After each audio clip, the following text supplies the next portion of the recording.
Sabe o que as cores de uma bolha de sabão e as cores de uma película fina de óleo sobre uma poça d'água têm em comum?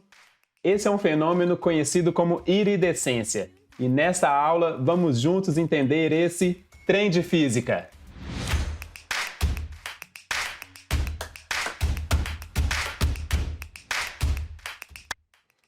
Interferência. Então, a interferência vai ser o fenômeno óptico mais importante para a gente conseguir entender a iridescência, né? Que é essa produção de cores que a gente consegue ver na película ali de uma bolha de sabão ou na película de óleo sobre uma poça de água. Então, para entender a interferência, vou começar a aula fazendo uma pergunta. O que vocês acham que vai acontecer quando em um meio, um ponto específico de um meio, eu tiver duas ondas presentes aí simultaneamente nesse ponto? Bem, vamos analisar a partir de algumas fotos de pulso em uma corda esticada. Bem, na primeira imagem eu tenho dois pulsos com direção oposta. Então esses pulsos aí eles vão se encontrar em um determinado momento. Bem, eu chamei aí um pulso de onda 1 que está indo para a direita e esse outro pulso aí que está indo para a esquerda de onda 2. Bem, então quando esses pulsos eles se encontram, é como se esses pulsos se somassem. Então, eu tenho uma superposição desses pulsos e depois desse encontro, as ondas seguem aí como se nada tivesse acontecido. E esse fenômeno aí da superposição, ele vai acontecer não só nas ondas aí em cordas, mas também em todos os tipos de onda. Nas ondas luminosas, nas ondas sonoras e todas as outras ondas mecânicas. Bem, esse princípio da superposição fala que quando eu tiver duas ou mais ondas simultaneamente presentes em um mesmo ponto no espaço, o deslocamento do meio naquele ponto é a soma do deslocamento devido a cada onda individual. Bem, então essa superposição ela é chamada de interferência. Então sempre que eu tiver essa superposição de ondas, é o fenômeno da interferência. E a interferência ondulatória ela pode ser uma interferência construtiva ou uma interferência destrutiva. Eu vou ter uma interferência construtiva quando a superposição aí das ondas ela causa aí um deslocamento no meio maior do que o deslocamento de cada uma das outras ondas separadamente. Então eu tenho uma interferência construtiva. E eu tenho uma interferência destrutiva quando o deslocamento ali do meio ele for menor do que o deslocamento provocado por cada uma das ondas separadamente, podendo ser tão menor que anule a amplitude dessa onda no local da interferência. Por exemplo, nesse exemplo aqui, ó, como eu tenho ondas aqui, os pulsos, né, de igual valor, mas um está virado para cima, outro virado para baixo, a interferência desses dois pulsos aqui ó, gera uma onda de amplitude zero. Então, naquele ponto ali, eu não tenho amplitude nenhuma, e aí depois, lembrando do exemplo que a gente já tinha visto, as duas ondas elas seguem como se nada tivesse acontecido. Bem, e também, dependendo da fase, se as ondas estão em fase ou fora de fase, duas ondas que estão ali com a mesma frequência e viajando numa mesma direção, elas podem sofrer interferência, ora construtiva e ora destrutiva. Vamos analisar aqui dois exemplos. O primeiro é com dois alto-falantes, então eu vou olhar aqui as ondas sonoras produzidas por esses alto-falantes. E esses alto-falantes eles estão separados aí a uma distância de lambda, né? Uma distância de um comprimento de onda. Ora, se a distância entre eles aqui é de um comprimento de onda, olha só, a onda emitida por esse alto-falante foi aqui, né? Foi num ponto máximo, então aqui eu tenho a crista da minha onda, foi para o ponto mínimo, onde eu tenho o vale da minha onda, e completou um ciclo, né? Completo. E aí ele vai começar um novo ciclo aqui, né? E esse ponto é um ponto que coincide com o alto-falante número 1, já que a distância entre eles é de 1 lambda. Isso aí, se coincide, então os dois ciclos aqui vão começar juntos, né? Então eu tenho crista com crista, crista coincidindo com crista e vale coincidindo com vale, das duas ondas. Então, essas duas ondas estão em fase, porque elas têm esses pontos aí coincidindo, né, em comum. Então, a interferência que eu vou ter dessas duas ondas em fase é uma interferência construtiva, já que eu vou ter, então, uma amplitude que é maior do que cada uma das duas ondas separadamente. Nesse caso aqui, como são ondas iguais, vai ser o dobro, né? A onda resultante ali da minha interferência construtiva vai ter o dobro de amplitude.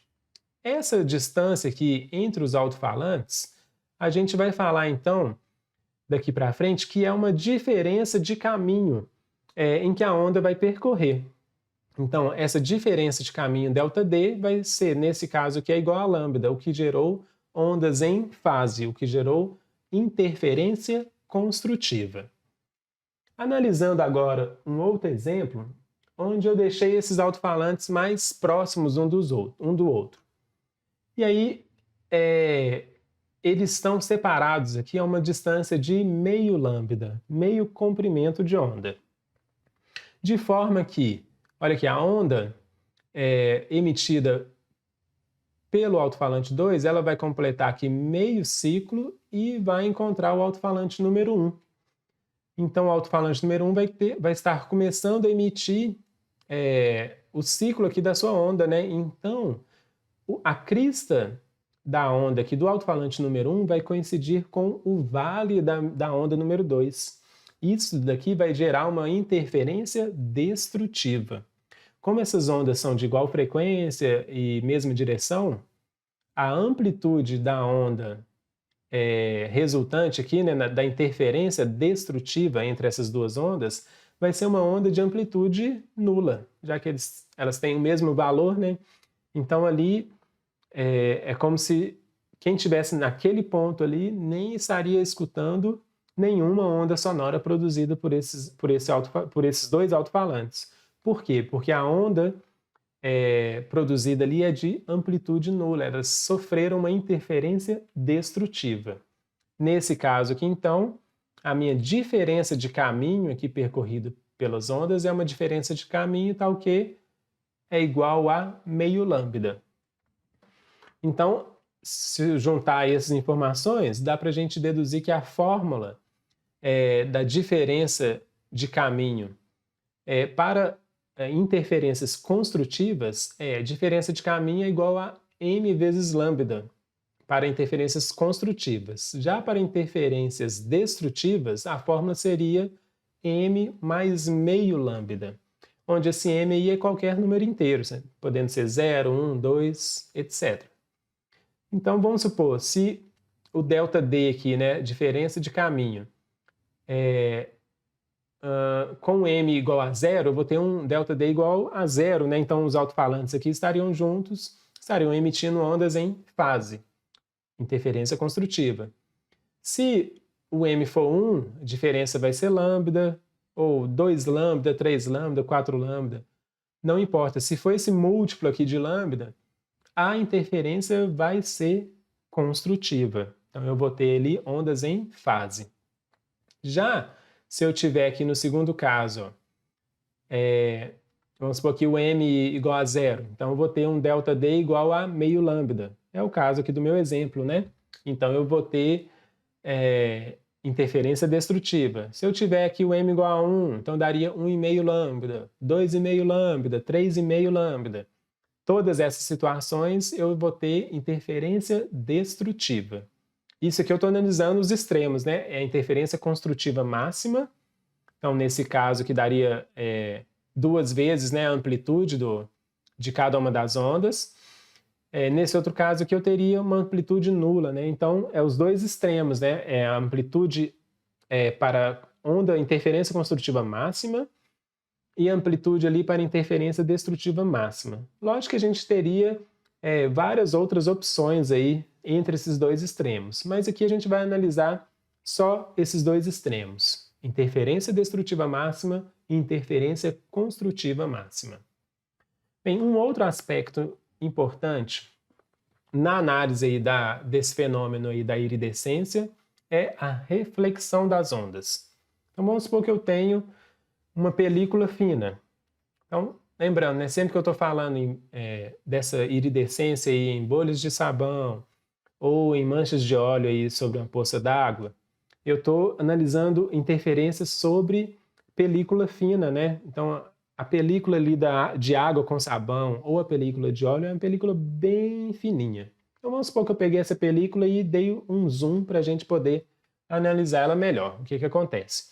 E vamos ver sobre a reflexão de um raio incidindo sobre essa película.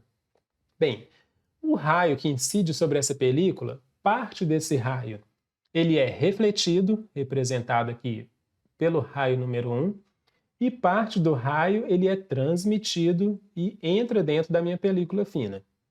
No outro extremo aqui, ó, da minha película, eu também vou ter parte transmitida e a outra parte refletida. Então eu vou ter esse raio aqui número 2, né? Todos esses dois raios eles vão atingir o observador aí da minha figura. E ainda sobre a reflexão, a gente lembrar um outro aspecto aí importante das reflexões das ondas, a gente vai olhar para a propagação de ondas em cordas com espessuras diferentes. Então eu vou ter duas situações distintas. A primeira aqui, ó, é quando eu tenho um pulso gerado e esse pulso ele vai da parte aqui mais grossa da corda. Então aqui eu tenho uma descontinuidade, né, que a corda mais grossa aqui se torna bem mais fina. Então o pulso ele vai dessa parte mais grossa para a parte mais fina. A parte mais grossa é onde eu tenho uma velocidade de propagação menor. E a parte mais fina é onde eu tenho uma velocidade de propagação maior. Bem, então esse pulso está vindo de um meio com velocidade de propagação menor para um meio com velocidade de propagação maior. Então ele vai, mesma coisa que a gente já estava vendo no exemplo anterior, né, do raio de luz. Parte desse pulso vai ser transmitido para o meio aí da corda mais fina e parte desse pulso vai ser refletido. E essa reflexão é de tal forma que o pulso ele fique em fase, né, com o pulso incidente, né? Então, se o pulso incidente estava virado para cima, o pulso refletido também vai ser virado para cima. O outro exemplo é quando eu tenho o contrário, né? O pulso ele está vindo aqui da parte mais fina da corda para a parte mais grossa. Então, a parte mais fina, a velocidade de propagação é maior, então está vindo de um meio com velocidade de propagação maior para o meio com velocidade de propagação menor. Nesse caso, aqui na interface, parte do pulso vai ser transmitido e parte do pulso vai ser refletido. Nesse caso aqui, ó, o pulso refletido ele vai ter uma inversão de fase. Essa inversão de fase aí, vocês vão ver que vai ser determinante para eu entender o fenômeno aí da iridescência. Então, essa mesma situação que a gente viu para mudança de meio nas cordas, a gente também consegue ver para ondas luminosas. Então, se eu tiver aí dois meios, então eu tenho um meio com índice de refração N1, esse aqui de azul claro, e tem um meio com índice de refração N2, de azul escuro aqui na minha figura. Então eu tenho um raio incidente, uma onda incidente. Essa onda incidente, parte dela vai ser transmitida para o meio aqui N2 e parte vai ser refletida. A parte transmitida não vai me interessar agora. Eu só estou de olho na parte da onda ali refletida. E aí, essa parte refletida, eu vou ter dois casos possíveis. O primeiro caso aqui, ó, com N1 maior que N2. Então, lembrando que índice de refração é o inverso da velocidade, né? Então, se N1 é maior do que N2, significa que a velocidade de propagação aqui do meio 1 ele é menor do que a velocidade de propagação do meio 2. Então, nesse caso, lembra do caso anterior das cordas, ó. Vai ser uma reflexão sem inversão de fase. Então, onde eu tenho aqui ó, a crista da onda aqui do raio incidente, eu também vou ter a crista da onda do meu raio refletido. Já no segundo caso, N1 é menor do que N2, então a velocidade de propagação aqui em 1 é maior do que a velocidade de propagação em 2. Nesse caso, eu vou ter uma onda refletida com inversão de fase. E essa inversão de fase, então, é a mesma coisa que se o raio de luz aí refletido tivesse andado e tivesse percorrido um caminho de meio lambda, né, de meio comprimento de onda. Por quê? Porque aqui, ó, a gente já viu, né, aqui a crista aqui está coincidindo com o vale, então é como se eu tivesse deslocado essa onda refletida em meio comprimento de onda. Vai ter o mesmo efeito de uma diferença aí de caminho de meio comprimento de onda. Então, se a gente olhar para a película fina, a gente vai ter aqui então um raio incidente. Vamos supor que aqui tá, o meio é o ar. E aqui eu tenho uma película fina e aqui eu tenho o vidro. Parte desse raio ele vai ser transmitido através desse meio transparente. Essa parte aí transmitida não me interessa, mas parte é refletida. Então, parte da onda aqui incidente, ele reflete na primeira superfície aqui, né, nessa primeira interface, e outra parte que ela vai refletir na segunda superfície, né, da minha espessura, da minha película fina, de espessura aqui Esses dois raios refletidos, eles vão se sobrepor, né? Então, vou ter uma superposição ali desses dois raios. E essa superposição a gente já viu que vai ter uma interferência, que pode ser uma interferência construtiva, resultando ali numa reflexão forte, se essas duas ondas refletidas estiverem em fase, ou a interferência pode ser destrutiva, causando ali uma reflexão fraca ou até mesmo uma reflexão nula, né? Se essas ondas e as duas ondas estiverem defasadas, né? Não estiverem em fase. Bem, no caso das películas finas de água e sabão ou das películas finas de óleo, a gente já tem, então, uma diferença de caminho. Se eu quiser olhar aí na interferência causada pela diferença de caminho, né, dos raios refletidos em uma face aí da minha película e o raio refletido em outra face, então eu já tenho uma diferença de caminho que vai ser resultante da minha primeira reflexão, né? Que vai ser uma reflexão, tanto no caso da mistura ali de água com sabão, quanto na mistura de óleo, vai ser uma reflexão com inversão de fase. Por quê? Porque eu vou estar vindo de um meio que é o ar, né? De maior velocidade para um meio de menor velocidade.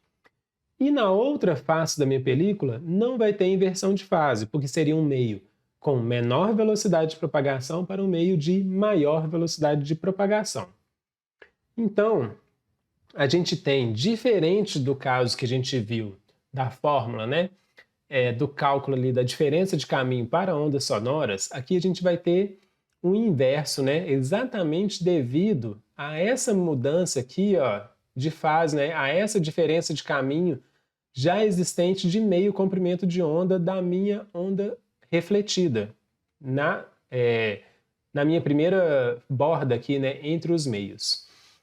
Então eu vou ter aqui, no caso da onda sonora ali, a gente viu ΔD, né, a diferença de caminho, que aqui eu estou colocando como 2 vezes E, onde E é a espessura da minha película fina. Por que 2 vezes E? Uai, porque o raio ele vai vir aqui de cima para baixo, bater nessa borda e depois voltar para cima para sair da minha película fina. Então ele anda um caminho aqui que é 2 vezes a espessura da minha película. Então essa condição aqui, ó, é uma condição para interferência destrutiva. Por quê? Porque, ó, vamos supor aqui num caso de espessura mínima, né? Vou considerar o M aqui igual a 1, porque o M igual a 0 não faz sentido, né? Já que a espessura aqui daria 0, então eu não vou considerar o M igual a 0. Então a espessura mínima, para o caso dessa interferência destrutiva, vai ser o M igual a 1. Então eu teria uma espessura, se eu passar o 2 para o lado de cá, né? Uma espessura igual a lambda dividido por 2, né? Meio lambda. Vamos ver aqui, ó. Se a espessura é meio lambda, meio mais meio dá 1 lambda, né? Então, 1 lambda é interferência construtiva. Porém, eu já tenho meio lambda da minha primeira reflexão, então daria 1,5 lambda. Diferença de caminho de 1,5 lambda é interferência destrutiva. Na segunda equação, é a condição para interferência construtiva. Bem, por quê? Vamos analisar então o meu caso aqui de espessura mínima. Aqui eu posso considerar zero, né? Porque o zero aqui não vai zerar o meu valor da interferência. Bem, então se eu passar o 2 aqui para o outro lado da equação, eu ficaria com espessura igual a 1 dividido por 2 vezes 2, né? 1 dividido por 4. Então, lambda dividido por 4 seria a espessura aqui, ó. Se é lambda, 1/4 de lambda, né? Então, é 1/4 de lambda descendo, 1/4 de lambda subindo, daria meio lambda. Meio lambda de caminho aqui percorrido na película fina, mais o meio lambda de diferença de caminho desse raio refletido, meio com meio dá 1 lambda. Então, a diferença de caminho igual a 1 comprimento de onda, isso é uma diferença de caminho relativa à interferência construtiva. Beleza, agora finalmente a gente vai ver o porquê das cores das bolhas de sabão e manchas de óleo sobre poça d'água. Na imagem aqui tem esse garoto bonito aí fazendo uma bolha de sabão gigante. E diferentemente dos casos que a gente estava vendo até então, onde eu estava considerando a luz como se fosse uma luz monocromática, somente um comprimento de onda, as cores aí das bolhas de sabão ou das manchas de óleo, ela é resultante da interferência de película fina ali, de água com sabão ou da película fina de óleo com a luz branca. Essa luz branca todo mundo sabe que é composta por vários comprimentos de onda, que é os comprimentos de onda referente às luzes do espectro de luz visível. Vamos agora, nesse exemplo, analisar como que se dá essas cores em uma película, né, as cores refletidas por uma película fina de bolha de sabão. Então, no exemplo eu tenho uma bolha de sabão, que é uma película esférica muito fina, de água com sabão, com índice de refração N igual a 1,33. E aí considere que esse filme de sabão ele tem uma espessura de 470 nanômetros. Aí as ondas de luz elas vão refletir em ambas as superfícies do filme, a gente já viu, né? Na superfície frontal e depois na superfície posterior. E aí se a gente pegar aquela fórmula que a gente viu e calcular o comprimento de onda onde eu tenho interferência construtiva e o comprimento de onda onde eu tenho interferência destrutiva, na fórmula aqui ó, eu coloquei mais um fator aqui, esse N, que é o índice de refração da minha película, né, de água com sabão, que é onde eu tenho parte ali da minha diferença do caminho percorrido pela luz. Então, se eu fizer a conta, eu tenho aqui, para o M igual a 1, 2 e 3, eu tenho que minha interferência construtiva se dá nesses comprimentos de onda, ó, nesses 3 comprimentos de onda. Já a minha interferência totalmente destrutiva se dá nesses 3 comprimentos de onda. E aí, agora, com esses resultados, basta eu dar uma olhada para o meu espectro da luz visível para entender quais são as cores que serão refletidas e quais definitivamente não serão refletidas. Bem, então se eu pegar o meu comprimento de onda aqui para interferência destrutiva, eu sei que no comprimento de onda de 625 nanômetros e 417 nanômetros, eu tenho uma interferência totalmente destrutiva. Então, na ponta aqui do meu espectro, correspondente aqui à luz violeta e à luz vermelha, eu não vou ter essas cores refletidas pelo filme da minha bolha de sabão. Já se eu pegar aqui dentro do espectro o que tem a interferência construtiva, eu vou ter aqui os 500 nanômetros, né?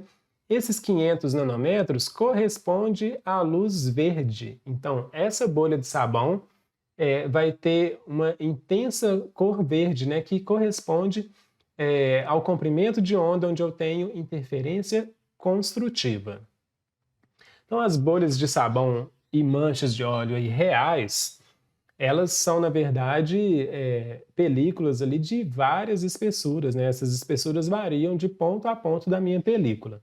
Então, as cores, elas vão variar aí de acordo com essa espessura, que vai resultar em diferentes comprimentos de onda com interferência construtiva. É por isso que a gente consegue ver várias cores aí nessa película. Nas duas imagens que eu coloquei aí para vocês, a gente vê que nesses dois exemplos eu tenho os comprimentos de onda relativo ao verde e ao violeta bem mais fortes do que outros comprimentos de onda. Então, são esses comprimentos de onda onde eu tenho interferência construtiva. E para terminar nossa aula, analisando esse exercício aqui, que foi uma questão do Enem de 2015, nessa questão no enunciado dá várias informações. É até interessante, né, porque você não precisa saber tudo que a gente discutiu para resolver essa questão, porque no próprio enunciado ele te dá várias informações. As informações importantes aqui são que essa luz aqui incidente, nessa camada fina de óleo, a luz incidente, que é o raio 1, primeiramente parte desse raio é refletido, né, que é o raio 2, e aqui no enunciado já fala que nesse ponto aqui tem inversão de fase. A gente já viu o porquê. Fala ainda que parte é transmitida, né, o raio 3, e é refletida aqui na parte de baixo da minha camada fina de óleo. E essa reflexão aqui, ela não tem inversão de fase. A gente também já sabe por quê. E fala que o observador consegue ver uma coloração, né, que ela é resultante da interferência construtiva dos raios 2 e 5. E aí pergunta qual que é a espessura mínima que essa camada fina de óleo pode ter para a gente ter essa interferência construtiva. E a espessura tem que ser dada em termos de lambda, né, em termos de comprimento de onda.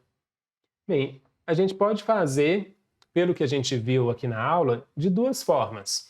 Olha só, a gente pode lembrar da fórmula e saber que, se a interferência é construtiva, para uma película fina de óleo, eu vou usar essa fórmula aqui, né? E se fala sobre espessura mínima, ora, a espessura mínima que eu vou ter quando esse termo aqui da minha equação for mínimo, né? Quando eu vou ter esse termo mínimo? Quando m for igual a zero. Então, se eu coloco zero aqui no lugar de m, a espessura vai ficar... vou pegar esse 2, passo para o outro lado da minha equação, dividindo, então fica 1 dividido por 2 vezes 2, né? Então, 1 dividido por 4. Então, a minha espessura é igual a lambda sobre 4. Então, dá letra A aqui, né, a resposta. Essa seria uma das formas para resolver essa questão. A segunda forma seria você pensar que, ora, se eu já sei que essa inversão de fase aqui, né, do raio refletido aqui, número 2, é equivalente a uma diferença de caminho de meio comprimento de onda, ora, se aqui é equivalente a meio comprimento de onda, para dar interferência construtiva, eu preciso de múltiplos de lambda, né? Então eu preciso de pelo menos 1 lambda de diferença de caminho. Se aqui eu já tenho meio comprimento de onda, de diferença de caminho, basta eu ter mais meio comprimento de onda de diferença de caminho na minha película fina de óleo. Então a resposta é meio? Não, porque o raio aqui ele vai percorrer 2 vezes essa espessura, né? Então se tudo tem que dar meio, a espessura então seria meio lambda dividido por 2, né? Daria 1/4 de lambda. Então a resposta também daria a letra A, lambda dividido por 4. Bem, a gente vai ficar por aqui. Espero que tenha ficado bem claro para vocês como que esse fenômeno da iridescência, né, como que é produzido essas cores, esse efeito de arco-íris aí em bolhas de sabão e em películas finas de óleo sobre uma poça d'água. Eu vou deixar no link do vídeo um PDF com esses slides para quem quiser guardar e estudar depois, curtam o vídeo, compartilhem. Espero que vocês estejam junto comigo no próximo Trem de Física.